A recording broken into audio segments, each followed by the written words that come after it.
Today we got a fun article about Roccia, which Wuthering yesterday posted, and I think it's a fun read. It tells about Roccia's story, why she is the way she is, just like the one with Carlotta we recently read like a couple of weeks ago. And I think it's a nice zen moment just to read about the character. So let's see what Roccia has in store for us, since it is quite entertaining to read about the character's behavior like this. Since when you play the game or read the story after this, then you have a better idea how the character really thinks. So let's get to it. Post-Lament Anthropocene stars Intertwined Roccia. I have no idea what the hell this word here means or how you pronounce it. It means relating to or denoting the current geological age viewed as a period during which human activity has been the dominant influence on climate and environment. I have no idea what the hell that means. So what I basically understood is the impact of a human on their environment. That's basically what Anthropocene means. All right. So what's the impact of Roccia on the environment basically? But it says here, Roccia's story. So let's see. Deadpan humor. Makes sense since Roccia is literally her face always expressionless. Roccia always wears a serene expression, calm beyond her years. Yep, serene as in calm. That doesn't mean she is unfeeling. Quite the contrary. Roccia is unusually observant and very sensitive to other people's feelings, no matter how subtle or well concealed they are. So she can truly live with people.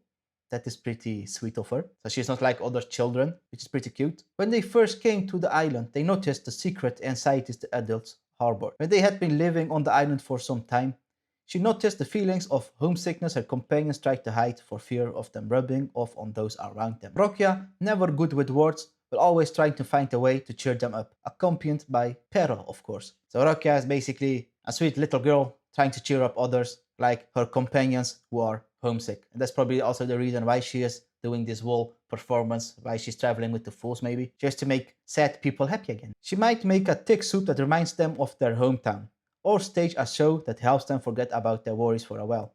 Yep, as you can see, she makes a show for them and even makes soups for them to make them feel better. She does her best. On stage, the juxtaposition between her calm face and chaotic movements never fails to elicit laughter. What the hell is juxtaposition? The fact of two things being seen or placed close together with contrasting effect. Basically, to put two images side by side, for example, to really emphasize the difference between them. That's basically what she does. She always has a calm expression while she's doing chaotic movements. So while she's performing, which is quite entertaining it seems, since it creates laughter for the public. And that's like her ult, as you might have seen in the story cast. She does that whole dancing thingy while her face is like a poker face. Remember to enjoy yourself when she puts on a show for you. And don't forget to repay her with a smile. So that is Roccia's trademark basically. Doing chaotic fun things while having a poker face. Having that calm face on her the whole time. Without smiling, which is basically the stereotype when you're performing. Let's continue. Jack of all trades. The troupe is not flush with money. Everyone aboard does their share. Roccia is no exception. She never takes anything she doesn't feel she deserves. Not even a simple piece of bread. Riding her suitcase, Roccia explores the ship. Quietly and unobtrusively. Disregarded trinkets will be devoured by Pero and later given a new life by Roccia's magical hands. So when she's basically exploring the whole ship, Pero is like eating all random things that aren't needed by anyone.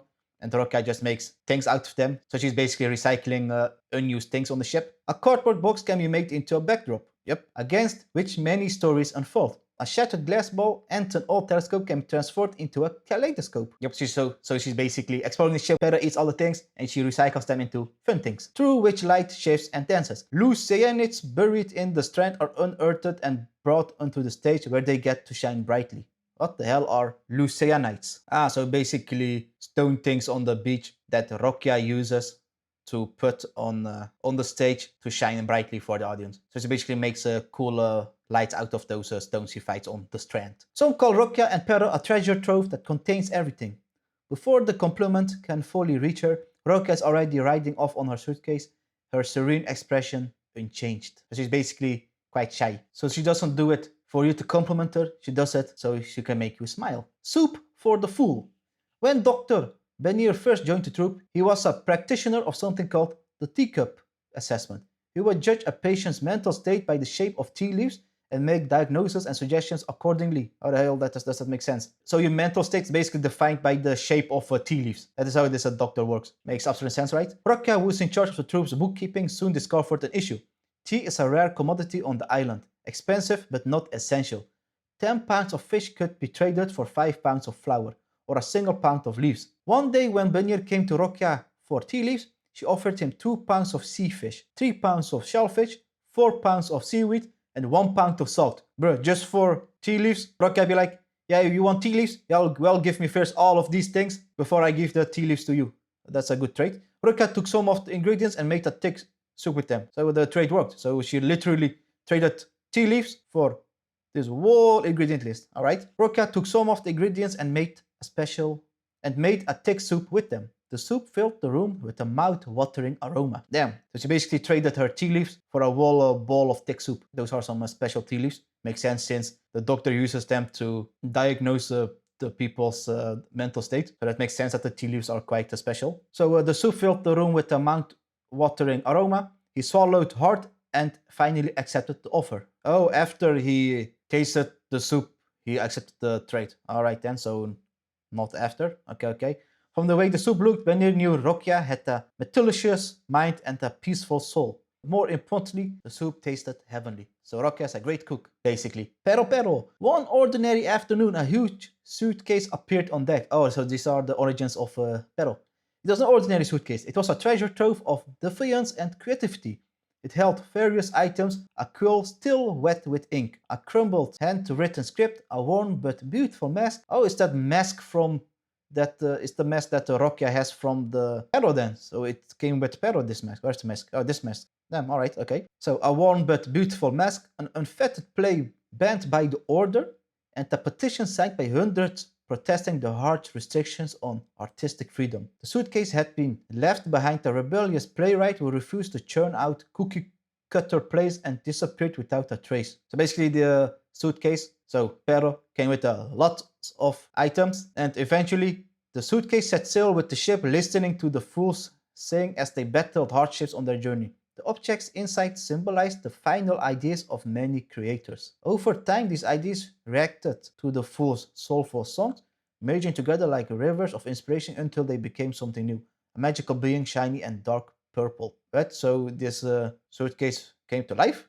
Is that what I just understood from this text? So it was just a suitcase at first, but when it was traveling with the fools over the time, it became a magical thing. What the hell? So Pero was just born out of the fool's journey. Okay. The magical being Pero was the one who found Roccia, a lone girl with no home to return to. So then Pero was born, and way later on the fool's journey, Pero found Roccia. In turn, Roccia was the one who gave Pero a name. The peculiar suitcase would emit a sound like Pero, and the name reminded Roccia of a loyal helper from a place she had once seen. Ah, okay. So the suitcase was first an ordinary suitcase. Over time, it reacted to the fool's songs and ideas. So basically, the whole journey of the fools on the ship. It became a magical being. That magical being found Roccia. Roccia was like, thank you for saving me. Here is a name for you. And the name is Pero because the only sound you make is Pero. Damn, that I did not know. That is an interesting lore drop, if I have understood correctly. And the reason why it's called Pero is of course because it sounds like Pero. And the name reminds Roccia of a character from a play she had once seen. Okay. Pero shared the dazzling shows and ideas hidden within her belly with Roccia, while Roccia gave Pero an identity, a name. This is how the troop's fools came to life together, their fates forever tightly intertwined. So Roccia was saved by Pero, and Roccia gave Pero a name and identity. And that is how they became best friends. That's a sweet story though. Really sweet. Alright, Resonance Evaluation Report. Troop Medic Bunyar's Notes, R103. Resonance Evaluation Report. After watching Roccia on a few occasions and studying her behavior, it seems like our first mate has a way of communicating with that strange creature, Pero. With Pero acting as a translator, Roccia can even talk to other echoes. Ah, okay. So Roccia can talk to other echoes because Pero is a translator. So Roccia can understand Pero, but no one else can then. So Pero is a middleman between Roccia and echoes. What's interesting is that her ability seems to be growing. At first she needed to speak with the echoes, but now it looks like she can communicate through frequencies. Oh, what the hell? She doesn't need Pero anymore. She can just communicate with them directly. What the hell? This only started after she joined the troop and met Pero. So I'm guessing it is some sort of resonance between them. Something she picked up along the way. We'd probably call her an acquired resonator. So basically Pero and Roccia are like merging to become a OP duo. PS, all this is just my best guess. Though with the tools I have, I can't pin down exactly what type she might be. There's a small chance Roccia isn't actually a resonator, oh, but just so happen to be able to sync up with certain frequencies. Wouldn't that still count as being a resonator? I rest think on it. So Roccia hasn't really crossed that line of being able to be classified as a resonator. She still hasn't passed that threshold, it seems. It is just that because her resonance with Pero, she has got these cool abilities then. Overclock diagnostic report. During the examination, Roccia chose white clams, seaweed, pink salt, and filtered water to make a pot of clam soup. It turned out nice and clear, with the shells intact. Right when it was done, the clams and seaweed looked a bit like a tiny island, or maybe even a little box. From the way the soup came together, it is clear Roccia's senses are sharp, her mind is calm, and that she has a strong bond with the troop. No signs of overclocking here. So their evaluation on how to classify someone as overclocking or not is by making Roccia make a soup. What I have just read. The hell? P.S. Roccia had the brilliant idea of replacing the teacup assessment with a soup assessment. After all, soup is more filling, and after examination there is enough for everyone to have a meal. Doesn't taste too bad either. So you can diagnose someone whether they have overclocking problems or not by having them making soup. What the hell? Okay. Appearance. An improved comedian. Roccia is dressed in an elaborate, brightly colored costume, complete with a masquerade mask that sits at a rakish angle on her head. She stands still. She slowly raises her hand, her sleeves and skirts flapping, as if in response the curtain rises. Welcome to my improv show. Very elegant. A magical suitcase. Look what I found. It is something shiny. Roccia holds out her new find. The huge suitcase opens with a click and gobbles it down. Yep, just like we read, when Roccia finds something she thinks she might recycle, she gives it to Pero eats it up, and she will make something cool out of it later on. To put smiles on everyone's face. In real life, Roccia always takes her time. She observes, she reflects. On stage, she's a bundle of energy, prancing around and making over-the-top gestures. Nothing makes her happy than making her audience happy. So the reason why she is so poker-faced is to make everyone happy. That's her identity, as we also just read, since it is entertaining. Someone who does over-the-top chaotic movement while having an expressionless face is entertaining, I guess. It is cute. Anecdotes. Cherished item. Portable confetti pistol. A confetti pistol crafted from recycled materials by Roccia. Despite her reserved nature, she never forgets to add a burst of confetti for those cheerful, dramatic moments in life. A little surprise, a quick-witted remark from a troop member, and so on, each deserving its own small celebration. So Roccia is quite spontaneous, so when there is a small fun thing happening, she's like, let's make it more fun by firing off a confetti pistol. One day the streets of Raguna will be alive with the spirit of freedom. Until then, I want it to grow within our troop.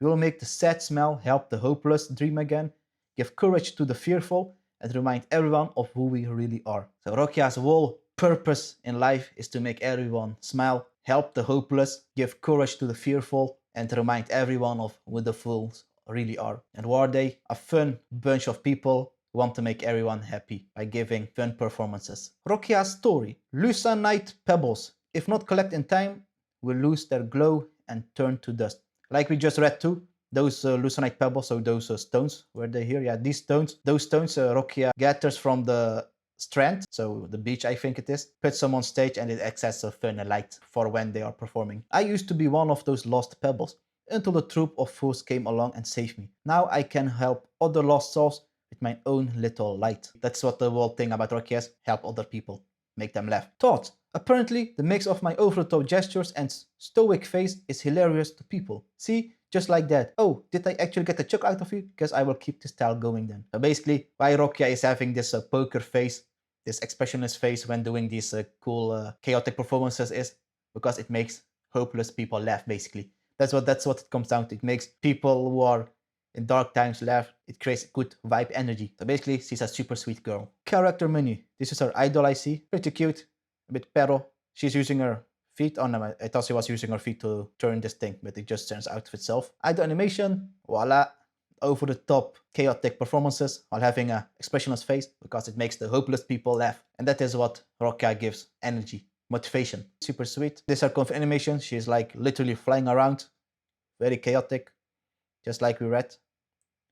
Really cute. With Pero, because we know Pero and Roccia are resonating quite great with each other. Voila, beautiful. And the Resonance Liberation. You might have already seen this one when playing the main story of Wuthering 2.0, since we could play as Roccia. And that was it. Really cute, sweet, and over-the-top performance of Roccia. But I also saw that we had the battle showcase of Roccia, so we can watch that too. It was quite short, a moment. Voila, this one. Resonator combat showcase of Roccia. Let's have a look at this one.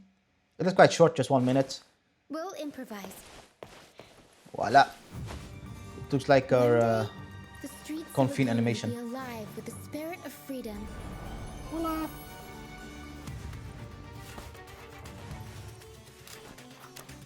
Oh, what else? She's like a puppet, just like Herta. Little Herta. Yeah, and we saw these battle showcase when you had played the Wuthering Waves 2.0 story. Nothing new here.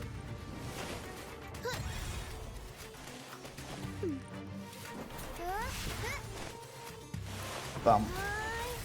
Surprise! Mamma mia! This attack is so satisfying to do, you know. It's just such a big AoE splash. Really fun. Great AoE attack, of course. Bam. Salto. The world is Her our ultimate. stage. Ta-da. And that's it. Simple showcase, just a simple battle showcase. We have already seen these things if you have played the main story. Only the new thing is this these first 15-16 seconds. But yeah, super nice, cute. Roccia is basically a super sweet girl who wants to make the hopeless people smile, and she found out that if she does over-the-top chaotic performances, people will smile, so that's why she's like this. Super cute. So now we have a better idea why Roccia is the way she is, how Pero and her journey came to be. All in all, super sweet. And next week, Roccia will come out and I will do a pull for every push-up I do when summoning for her. So I will see you then. I thank you for your time and see you the next time. Bye.